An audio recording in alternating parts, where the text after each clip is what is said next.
It's finally time. Time to tackle the big one. The massive whale of a rum that's made modern rums the way we know them today. I'm Matt, and welcome back to another meeting of the Tropical Rum Society, where today we are finally looking at Bacardi Blanca.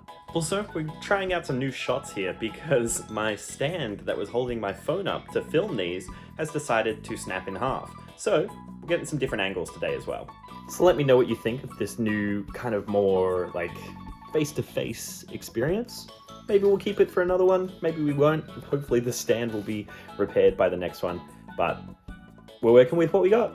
Now, depending on where you're from in the world, you may know this as Bacardi White, it might be called Bacardi Superior, you might be fresh to the world of rum and just know it as Bacardi and not realize they even made any other types of things. But either way, I'm sure you will instantly recognize the bottle, you'll instantly recognize the label. It's very well known the world over. It's what I'm quite familiar with. There have been many parties that I have thrown where I've had to recycle multiple bottles the next morning, and I'm sure that that experience is very similar to plenty of other people in the world. My uses of it have definitely changed over time. Used to be that I would do shots of it back in the day. Now I use it more for making cocktails, but let me know what you do with it down in the comments below. And while you share with me your stories, let's find out what it is about Bacardi, and especially their Blanca rum, that makes them so world-renowned. To say that Bacardi is a powerhouse in the rum market is just not doing them justice. They're one of the few rum brands that you'll probably know about, even if you don't drink rum. They're in just about every bar, pub, liquor store, probably most home bars around the world as well. But interestingly, they are not the best-selling rum in the world. For all their fame and popularity, especially in the West, they got outsold by a Filipino rum brand by 6 million cases in 2020. That rum brand is known as Tanduay, and although that may not be exactly how you're meant to pronounce it, I have found out that they're coming to Australia later this year. So although I haven't been able to get a bottle of it yet, we will probably be looking at that in a future meeting. But despite that, I am sure that if you were to go and ask someone what kind of rum they're picking up last second for a party, they're probably going to go with Bacardi. So you might be wondering, how did all of this get started? There's a huge amount of history and heritage to Bacardi, so we're not going to be able to take a full look at it today. We're just going to skim the surface. But I'll leave some links in the description down below so that you can check out the company history yourself, because there's some really interesting stuff in there. But let's take a look at some of the highlights. The Bacardi distillery was started in 1862 by Don Facundo Bacardi Maso. He was a Spanish man who had followed his two older brothers from Spain over to Cuba. He was a very focused and meticulous man with a talent for isolating and improving his rums, and he basically revolutionized the way that rum was produced. It's basically thanks to him that rum went from being a basic, cheap, poorly produced liquor to the refined spirit that we know it as today.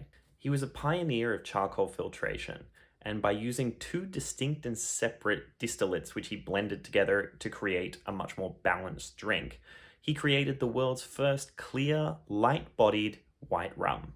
Bacardi rums gained notoriety and popularity throughout the years. They won a medal at the 1888 Exposición Universal de Barcelona, which meant that they became a product in the royal Spanish household, as well as playing a massive role in filling the needs of American tourists to Cuba during Prohibition. Now, I could go on for ages. There's so much history to Bacardi, but this section's getting a little bit long, so you'll have to subscribe so that you can see more about the history next time we talk about a Bacardi rum. So go hit the subscribe button and let's switch gears to talking about the rum itself.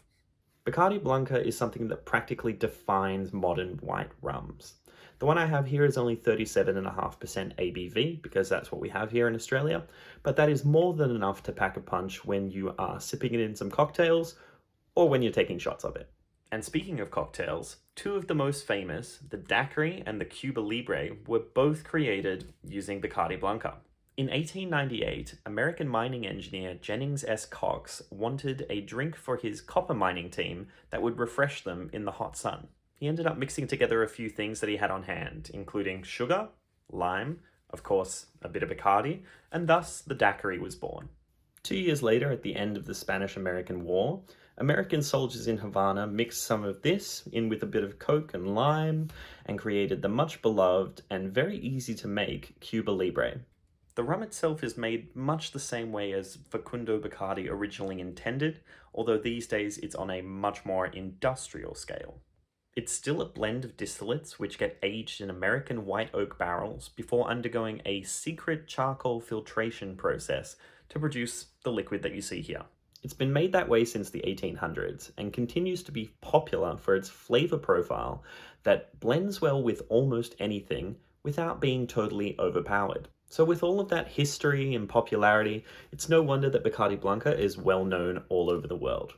But you didn't come here for a history lesson, so let's start taking a look and tasting the thing. What is there to say about this bottle other than it's iconic? The shape is instantly familiar, and the label is a classic design that highlights the heritage of both the rum and the brand. The white label is a balanced mix of detailed in the bottom and simplified in the text.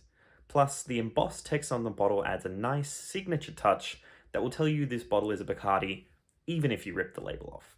This is all accented by that signature bat logo in that bold, eye-catching red. And a quick side note on that one, the bat was actually chosen as the symbol for the distillery by Donna Amalia, the wife of the distillery's founder. She discovered a colony of bats living in the rafters of the distillery, and recognizing their importance to both the Spanish and the indigenous people of Cuba, she suggested that it become the symbol for Bacardi. So, time to put it in the glass and check out the rum of the bat. It's going to be a little bit challenging considering I only have one hand to do it with today, but we're going to try it anyway, see how it goes. So, luckily for me, this is a screw-off top, which I can do with one hand. Now, the more tricky part here is getting this into the glass without doing too much. That's probably good. Yeah, made it. Now, as most of you would probably already know, Bacardi is not especially known for its sipping qualities. It's something that you usually end up mixing with something. So this might not be the best tasting one, but we're going to do it anyway because that's what we do here. The color on this one is basically clear. It's pretty much colorless, but that's to be expected considering that's what the charcoal filtering process is designed to do. Not too much to say on the look of this one, so let's get straight into smelling it. The nose on this one is already lingering in the air around me. It's got a bit of a banana smell going on, but I know that's probably going to change when I actually get my nose into the glass. But it is leaving a very pleasant aroma just in the space around it. The actual nose on this is quite light, quite fresh. There's still a tiny bit of that banana, but it's got a little bit of spice and pepperiness to it as well. It's almost like taking a walk through a farmer's market with the side of being about to sneeze. Also, the ethanol coming out of this is quite strong. It's very, very much pronounced. I'm getting almost a bit of a burning, tingling sensation in my nose as this comes out of the glass. Predominantly, I would say this one's rather fruity, rather sweet, even though it's tempered a little bit by that pepper and spice, but it's giving it a great tropical vibe. The smell of this is also really digging into my memories from early drinking years, but I do have to say that those memories are fairly fuzzy, and it's not from age. Overall though, I would say the nose on this one is fairly light, fairly delicate, so let's see if the taste is a little bit more intense. Feels like a really nice little intimate moment here as you're up nice and close while I take this first sip. I hope you have a glass of this as well. So the taste of this is also not particularly intense, but it does leave a lingering warm sensation of alcohol in the back of my throat. It's pretty clean, pretty fresh, and definitely light and delicate with those flavors as we saw on the nose. It's also a little bit more dry than it was on the nose. I was expecting this to be a little bit sweeter, but it's actually come out not as I expected. It's pretty smooth, pretty easy drinking, but in terms of flavor, it's not really giving me much. Neutral and simple is how I would put this one. And it's also blazingly familiar, at least to me. But that's also not very surprising considering that this was pretty much the only rum that I drank for I don't even know how many years. So it's not surprising that my mind would be overwhelmed with memories of all the previous tastings that I've had of this, which definitely were much quicker than I'm drinking this right now. Overall, the best description I can think of for this is that it's pretty much a sweet vodka. It's neutral in taste. It's not going to overpower your drinks or change the flavor or throw them out of balance if you're putting it into a cocktail. But it does have that rummy sweetness that you wouldn't find if you were just having a straight vodka. It's definitely still a mixer at heart though. It's something that you can sip on like I'm doing here, but I wouldn't really recommend it.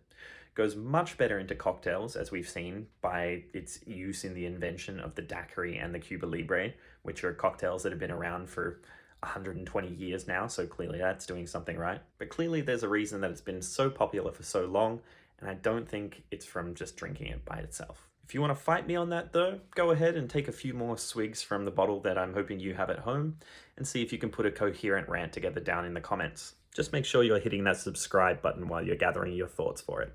While you do, I'm going to finish this off, get the bottle over onto the shelf, using 2 hands because I can finally put this camera down, and I will see you in the next meeting.